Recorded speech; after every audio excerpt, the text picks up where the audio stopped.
Hola, mi gente. This is Dove with En La Escena on the scene, and we are here at the second annual Women's Empowerment Summit at Lehman College. Stay tuned.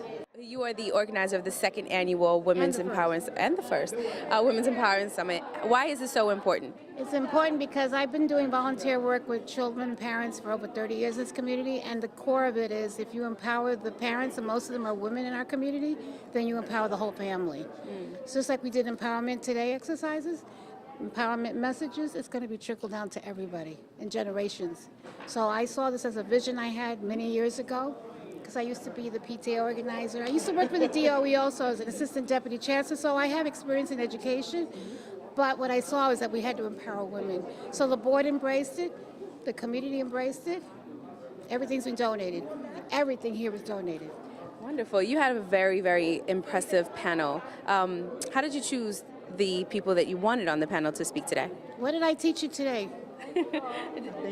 You actually meditate on what you want and you'll create it. So I meditated that they will come to me. Oh. They will come to me. The right panel will come to the right people today. That's part of what you do when you visualize what you want to materialize. We have a long list of people that wanted to be here tonight. Last panel, which you missed, we had our district attorney, Darcel Clark. We had our deputy borough president, Aria Green. We had Letitia James. I mean, we had such great panels each time. We had a multimillionaire on our panel, and I can't say who she is. And she's on the front cover of a magazine today. So, I mean, these are people that came and gave up their time and didn't charge us a dime. Oh, that's wonderful. So I see that they have the vision just as you do. Yes.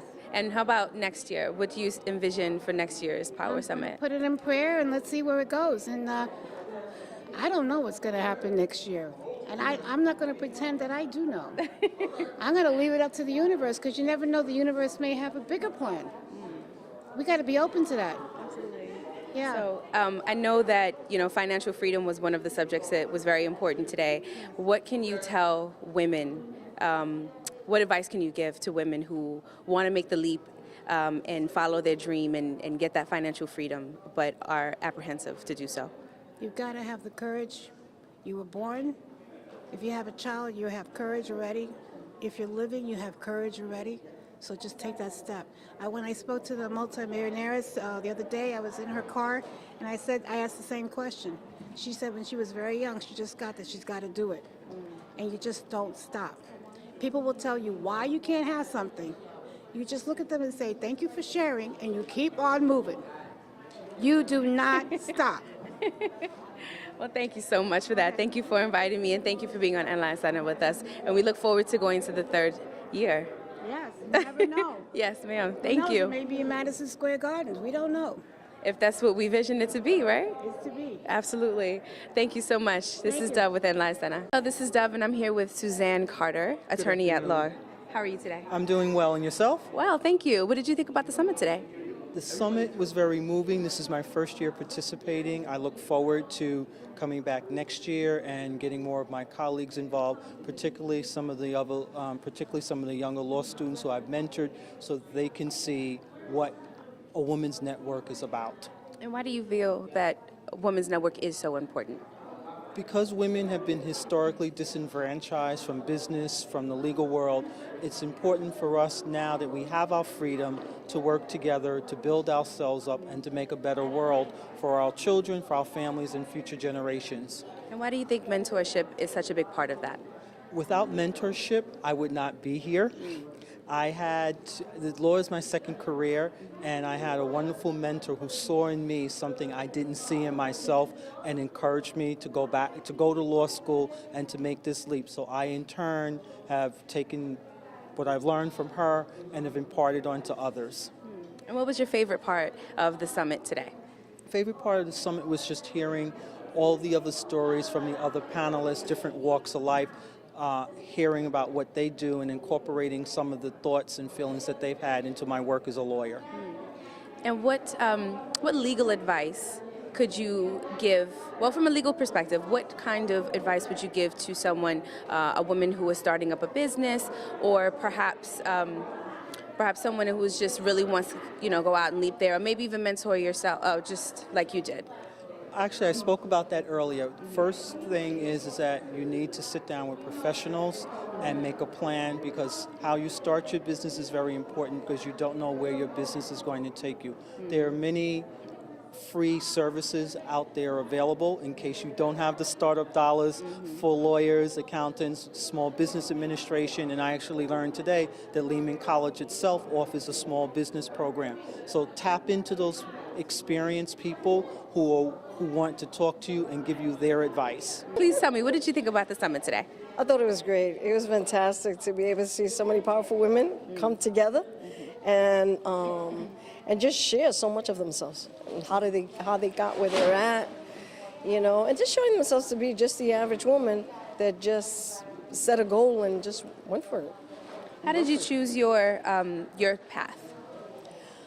Oh man, I'm a pastor. So as a pastor, God chooses your path.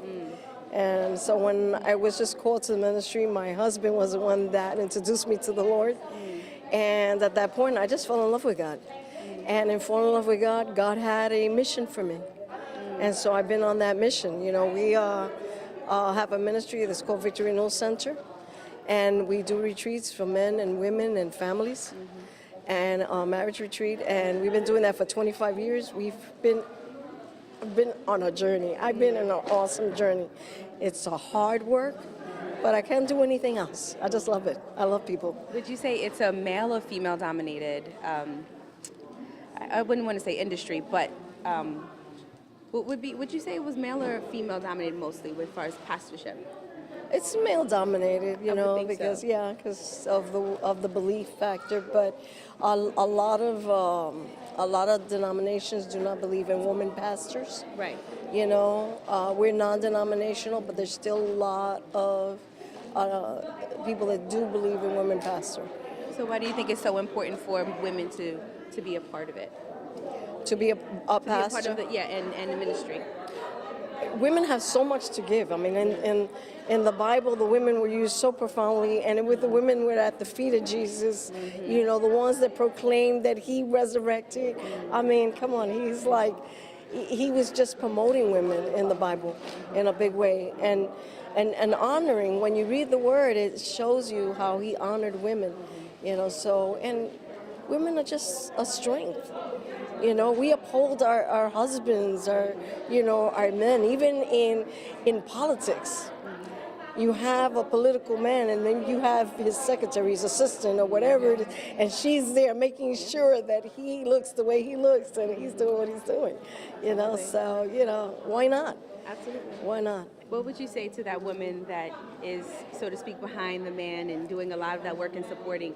How can you ensure, or what would you say to that woman who wants to step to the forefront but is used to that particular role? I would say I don't believe in it being contentional, because nothing good comes from being contentional in that way. I think it's important to, if you have the ability to step up, then just have the courage to move forward, have the confidence, and know that God is with you. He is with you. He sees you as an equal, and just step forward. There's a lot of people that are always talking negative, and you have to defeat those voices in your head as they speak. You got to shut them down. You got to call them what they are. Liars.